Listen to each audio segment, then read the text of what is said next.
தமிழ்நாட்டிலே சிறந்து இருக்க வேண்டும், நம்முடைய தாய்மொழி தமிழ் என்று சொல்ல வேண்டும், அந்த தாய்மொழிக்கு நாம் மரியாதை கொடுக்க வேண்டும். அதற்காக உயிரே போனாலும் பரவாயில்லை என்று அன்று தன்னுடைய அருமையான தன்னுடைய உயிரை நீத்தார்கள். அந்த தியாகிகளுக்கு இன்று வீர வணக்க நாள்.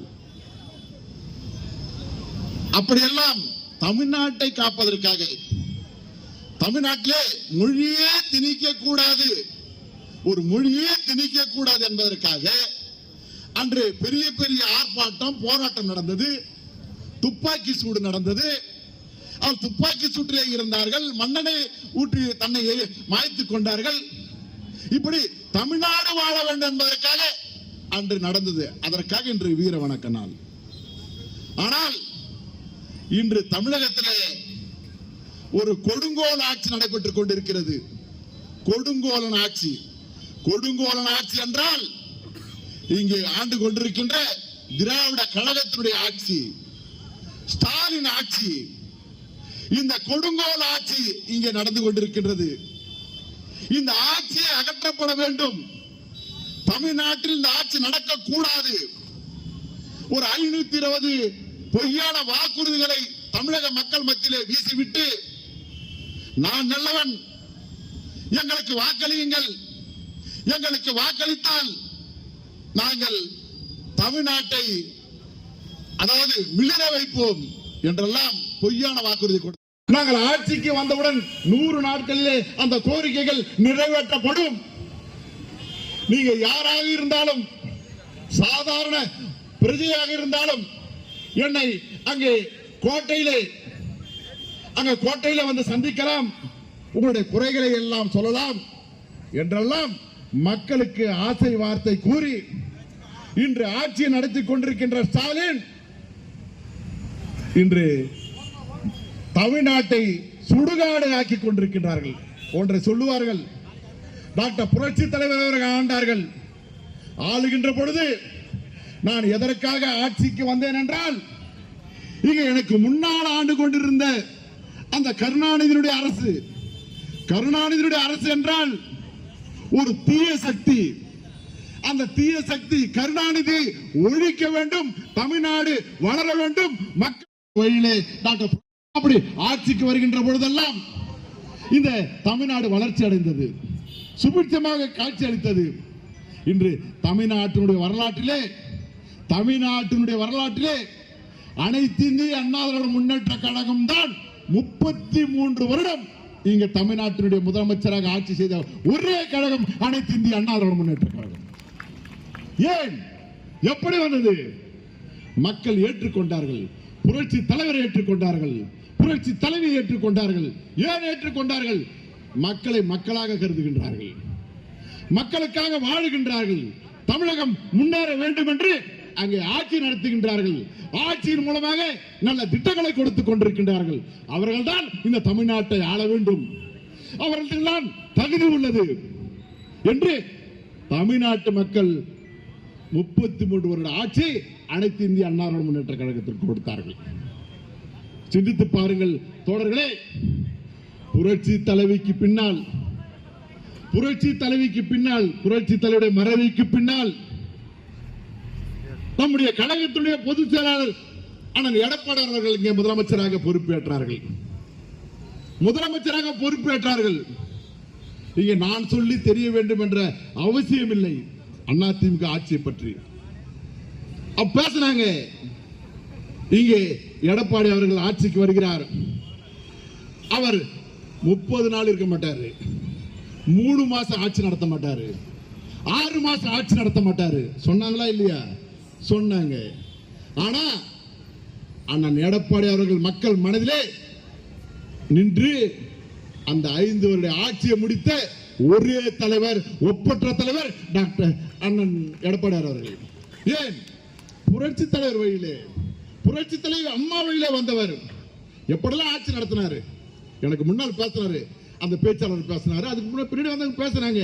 கொரோனா, இங்க தமிழ்நாட்டில் கொரோனா என்ற நச்சு நோய், ஒரு பெரிய நோய் தாக்கப்பட்டது. அனைவரும் பயந்து நடுங்கினோம்.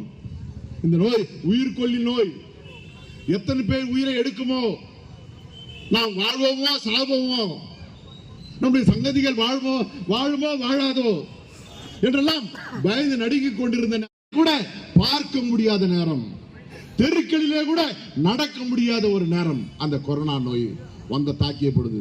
ஆனால் நம்முடைய அண்ணன் எடப்பாடி அவர்கள் அந்த காலத்தில் கூட முதலமைச்சராக இருந்தார். அப்படி இருந்த பொழுது மக்களை காக்க வேண்டும். ஏன்? மக்கள் வாக்களித்திருக்கின்றார்கள்.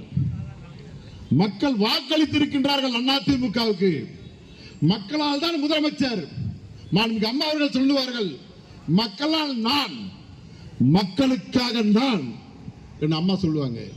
அதுபோல மக்கள் தேர்ந்தெடுத்த முதலமைச்சர் அந்த மக்களுக்காக பணி செய்வதிலே, அந்த மக்களுக்கு ஊழியம் செய்வதிலே, மக்களுடைய நலன் காப்பதிலே, மக்களுடைய நன்மை தருவதிலே என் உயிர் போனாலும் பரவாயில்லை, அந்த கொடிய நோய்க்கு நான் ஆர்ப்பாட்டாலும் பரவாயில்லை என்று மாவட்ட வாரியாக மக்களை சந்தித்தார். உண்டா இல்லையா? சந்தித்தார். ஆங்காங்கே அந்த மருத்துவ முகாம் போடப்பட்டது. அந்த கல்லூரி பள்ளிகள் எல்லாம் அங்கே அந்த நோயினால் தாக்கப்பட்டவர்களுக்கு அங்கே சிகிச்சை அளிக்கப்பட்டது. அங்கே வீடுகள் தோறும் அவர்களுக்கு என்ன பொருள் தர வேண்டுமோ அதனை கொடுக்கப்பட்டது. அங்கே அரசு, அதாவது அந்த ஒரு வருட காலம், கிட்டத்தட்ட 8 மாத காலம் அந்த அரசு ஊழியர்களுக்கு எல்லாம் வேலைக்கு செல்லாமலேயே சம்பளம் வழங்கப்பட்டது. மாணவர்கள் பரீட்சை எழுதாமலேயே அவர்கள் பாஸ் செய்தார்கள், தேர்ச்சி பெற்றார்கள். இப்படி பல நன்மைகள், பல ஆட்சி பலம். ஏன்? மக்களுக்காக. மக்களுக்காக எத்தனை திட்டங்களை கொண்டு வந்தார் எடப்பாடி அவர்கள். ஆட்சியில் எத்தனை திட்டங்களை கொண்டு வந்தார். சிந்தித்து பார்க்க வேண்டும் தோழர்களே, நீங்கள் சிந்தித்து செயல்பட வேண்டும். இந்த மாதவரம் என்று எடுத்துக்கொண்டாலும் கூட டாக்டர் புரட்சி தலைவி அம்மா அவர்கள் ஆட்சி காலத்திலே இங்கே அருமை சகோதரர் வேலாயுதம் அவர்கள் சொன்னது போல உங்களால் தேர்ந்தெடுக்கப்பட்டு நான் சட்டமன்ற உறுப்பினராக இருந்தேன். மாண்புமிகு அம்மா அவர்கள் எனக்கு அமைச்சராக பதவி கொடுத்தார்கள். இந்த தொகுதி வளர வேண்டும். இந்த தொகுதி அண்ணா நகர் போல் உருவாக்கப்பட வேண்டும். நான் தேர்தல் வாக்குறுதியிலே எனக்கு வாக்களியுங்கள், நான் இந்த பகுதியெல்லாம் அண்ணா நகர் போல் கூட பார்க்க முடியாத நேரம், தெருக்களிலே கூட நடக்க முடியாத ஒரு நேரம் அந்த கொரோனா நோய் வந்த தாக்கிய பொழுது. ஆனால் நம்முடைய அண்ணன் எடப்பாடி அவர்கள் அந்த காலத்தில் கூட முதலமைச்சராக இருந்தார். அப்படி இருந்த பொழுது மக்களை காக்க வேண்டும். ஏன்? மக்கள் வாக்களித்திருக்கின்றார்கள். மக்கள் வாக்களித்திருக்கின்றார்கள் அதிமுகவுக்கு. மக்களால் தான் முதலமைச்சர். மாண்புமிகு அம்மா அவர்கள் சொல்லுவார்கள், மக்களால் நான், மக்களுக்காக நான் என்று அம்மா சொல்லுவாங்க.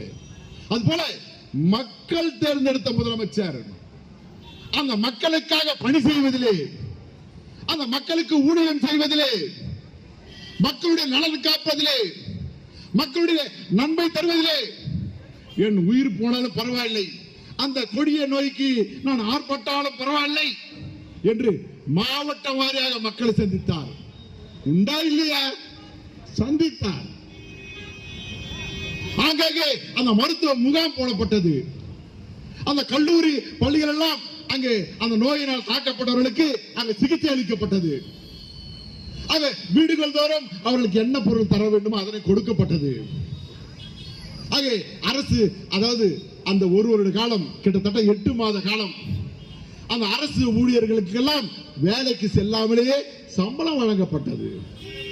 மாணவர்கள் பரீட்சை எழுதாமலேயே அவர்கள் பாஸ் செய்தார்கள், தேர்ச்சி பெற்றார்கள். இப்படி பல நன்மைகள், பல ஆட்சி பலம். ஏன்? மக்களுக்காக. மக்களுக்காக எத்தனை திட்டங்களை கொண்டு வந்தார் எடப்பாடி அவர்கள். ஆட்சியில் எத்தனை திட்டங்களை கொண்டு வந்தார். சிந்தித்து பார்க்க வேண்டும் தோழர்களே, நீங்கள் சிந்தித்து செயல்பட வேண்டும். இந்த மாதவரம் என்று எடுத்துக்கொண்டாலும் கூட டாக்டர் புரட்சி தலைவி அம்மா அவர்கள் ஆட்சி காலத்திலே இங்கே அருமை சகோதரர் வேலாயுதம் அவர்கள் சொன்னது போல உங்களால் தேர்ந்தெடுக்கப்பட்டு நான் சட்டமன்ற உறுப்பினராக இருந்தேன். மாண்புமிகு அம்மா அவர்கள் எனக்கு அமைச்சராக பதவி கொடுத்தார்கள். இந்த தொகுதி வளர வேண்டும். இந்த தொகுதி அண்ணா நகர் போல் உருவாக்கப்பட வேண்டும். நான் தேர்தல் வாக்குறுதியிலே நான் எனக்கு வாக்களியுங்கள், நான் இந்த பகுதியெல்லாம் அண்ணா நகர் போல் மன்ற உறுப்பினராக உருவாக்கியவுடன் இங்கே மாதவரம் தொகுதியில் இருக்கின்ற அத்துணை குண்டும் குழியுமாக இருக்கின்ற சாலைகள் எல்லாம், அந்த செம்மண் சாலைகள் எல்லாம், மண் சாலைகள் எல்லாம் அழகு மிக்க மிளிர்கின்ற தார் சாலையாக அத்துணை சாலைகளும் போட்டு கொடுத்தோம். மக்களுக்காக அனுபவித்தார்கள். இங்கே இருக்கின்ற அந்த பால்பனை அந்த மில்காலின் ரோடு, பால்பனை ரோடு மிளிர்ந்து கொண்டு இன்றும் மிளிர்ந்து கொண்டிருக்கின்றது. ஆக குண்டு குழிமாக இருந்த சாலை MMD செல்லணும் என்றால், அந்த மணலில் MMD செல்லணும் என்றால் மிகவும் கடினமான சாலை. அதெல்லாம் சரி செய்து கொடுத்தோம். அதையெல்லாம் சரி செய்து கொடுத்தோம். அது மட்டுமா, இன்று மகளிருக்கு 1000 ரூபாய் தருகிறோம், 1000 ரூபாய் தருகிறோம் என்று கூறிக்கொண்டிருக்கின்றார்கள். இங்கே ஆட்சி இருக்கின்ற பொழுது இங்கே விதவை தாய்மார்களுக்கு, முதியோர்களுக்கு, அத்தனை பேருக்கும் முதியோர் உதவித்தொகை வாங்கி கொடுத்தோம். மருத்துவ முகாம் நடத்தினோம். அந்த அம்மா உணவகத்திலே அருமையான உணவு கொடுத்தோம். இப்படியெல்லாம் மக்களுக்காக பணி செய்வதை எங்கள் தொண்டாக எடுத்துக்கொண்டோம். இங்க இருக்கின்ற அத்தனை பேரும் சிந்தித்து பார்க்க வேண்டும். இன்று மாதவரம் பாத்தீங்கன்னா எந்த சாலையாவது சரியா இருக்குதா? குண்டு குழிமாக தார் சாலைலாம், அதாவது புரட்சி தலைவர் அம்மா அவர்கள் காலத்தில் போட்ட சாலைகள் இன்று அத்தனை பேர்ந்தெடுக்கப்பட்டிருக்கின்றது. அருமை சகோதரர் வேலாயுதம் சொன்னது போல இங்கே அந்த சாலைகள் எல்லாம் நாங்கள் மழைநீர் வடிகால் கால்வாய் அமைக்கிறோம் என்று சொல்லி அங்கே கால்வாய் அமைக்கும் பணியை அங்கு ஈடுபட்டு அதை ஆழமாக எடுக்கப்பட்டு அதில் இருக்கின்ற மண்ணை எல்லாம் அங்கு JCB மூலமாக லாரிகளை கொண்டு வந்து 7000 15,000 ரூபாய் விற்கின்ற ஒரு கவுன்சிலர்களை தான் நாம் இன்று பார்த்துக் கொண்டிருக்கின்றோம். அதற்கு இந்த மாநகராட்சி துணை போய் கொண்டிருக்கின்றது. இந்த அதாவது சொல்ல போனா நிறைய இந்த மாநகராட்சி ஜோனல் 3 அண்ணா வந்து திருவொற்றியூர் வந்து 2வது ஜோனல். இந்த ஜோனல் பத்தி அவல நிலை, மாதவரம் ஜோனல் வந்து ரொம்ப அவல நிலை. அதாவது அந்த ரைடு நடக்கும் தெரியுங்களா, அந்த ஆபீஸ்ல அதிகாரி வேலை செய்யறானா இல்லையா, எவ்வளவு லஞ்சம் வாங்கினா, எதற்காக வாங்கினா, எதுல ஊழல் பண்ணிக்கிறான், எத்தனை ரோடு போடாத பில்லு போடுகிறான் பார்க்கறதுக்காக இங்க லஞ்ச ஒழிப்புத்துறையை சேர்ந்த அதிகாரிகள் இந்த ஜோனல் வந்து ஒரு நாள் முழுக்க இங்க ஆய்வு நடத்தினார்கள். அங்க கண்டுபிடிச்சாங்க, அங்க 2 பேர் பணம் வச்சிருந்து மாட்டினாங்க. நம்ம ஜோனல்ல. அந்த கேடு கட்ட ஆட்சி. அதிகாரிகள் முதல் கொண்டு அங்க அரசியல் இருக்கும் கவுன்சிலர், அங்க வட்ட செயலாளர், அந்த வார்டு உறுப்பினர் அத்தனை பேரும் இன்று கொள்ளையடிக்கின்ற ஒரு சூழ்நிலை தான் ஏற்படுத்திக் கொண்டிருக்கின்றார்கள். சிந்திக்க வேண்டும் தோழர்களே, சிந்திக்க வேண்டும். இப்படி இன்று கொள்ளையடிக்கின்ற ஒரு ஆட்சி. நான் சொன்னது போல இங்கே ஸ்டாலின் கடந்த தேர்தலிலே நான் கூட சட்டமன்ற உறுப்பினராக நின்னோம். அங்க குப்பாண்ட நின்னாரு திருவொற்றியூர்ல, நாங்களாம் நின்னோம். அதிமுக ஆட்சி நல்லா செய்துகிறோம். அண்ணன் எடப்பாடியார் நல்லா மக்கள் மத்தியிலே அதிக பணிகளை செய்திருக்கின்றார். மாண்புமிகு அம்மா அவர்கள் பணி செய்திருக்கின்றார்கள். நமக்கு இன்று மக்களிடத்திலே ஒரு செல்வாக்கு இருக்கின்றது. அந்த செல்வாக்கின் மூலமாக நாம் வெற்றி பெற்று விடலாம் என்றெல்லாம் நினைத்து நாங்கள் தேர்தலில் நின்றோம். அப்படி நிற்கின்ற பொழுது இந்த அராஜக ஆட்சி நடத்துகின்ற அந்த ஸ்டாலினுடைய பொய்த்தனம், பொம்மை முதல்வராக ஆட்சி நடத்திக் கொண்டிருக்கின்ற ஸ்டாலினுடைய பொய்த்தனம், பொய்யான வாக்குறுதிகளை கொடுத்து மக்களை ஏமாற்றி ஆட்சியில் அமர்ந்து கொண்டு இன்று மக்களுக்கு ஏதாவது செய்யறாரா சொல்லுங்க பார்க்கலாம். இன்னைக்கு பார்த்தா 32 மாசம் ஆட்சி, 32 மாசம் ஆட்சி தமிழ்நாட்டில் திமுக ஆட்சி நடக்குது. அந்த 32 மாசம் ஆட்சியில இந்த திமுக செய்த சாதனை என்ன செய்துட்டாங்க? அப்படி ஏதாவது செய்திருந்தா வர சொல்லுங்க. நாங்க எங்க ஆட்சியில் செய்த சாதனைகள், எங்க ஆட்சியில் செய்த தொண்டுகள், எங்க ஆட்சியில் செய்த நன்மைகள் எல்லாம் நாங்கள் பட்டியலிட்டு மேடையில் பேசுகின்றோம். இவர்கள் பொய்யான வாக்குறுதி கொடுத்து வந்த ஆட்சி நடத்துகின்ற ஸ்டாலினுடைய அந்த அமைச்சராக இருக்கட்டும், அங்க சட்டமன்ற உறுப்பினராக இருக்கட்டும், கவுன்சிலராக இருக்கட்டும் வந்து 32 மாதத்தினுடைய அவருடைய பணிகளை நீங்க எடுத்து சொல்ல பார்க்கலாம். முடியாது, முடியாது. செய்திகளை உடனுக்குடன் தெரிந்து கொள்ள நமது அம்மா இணையதள தொலைக்காட்சியை சப்ஸ்கிரைப் செய்து அருகில் உள்ள பெல் ஐகானை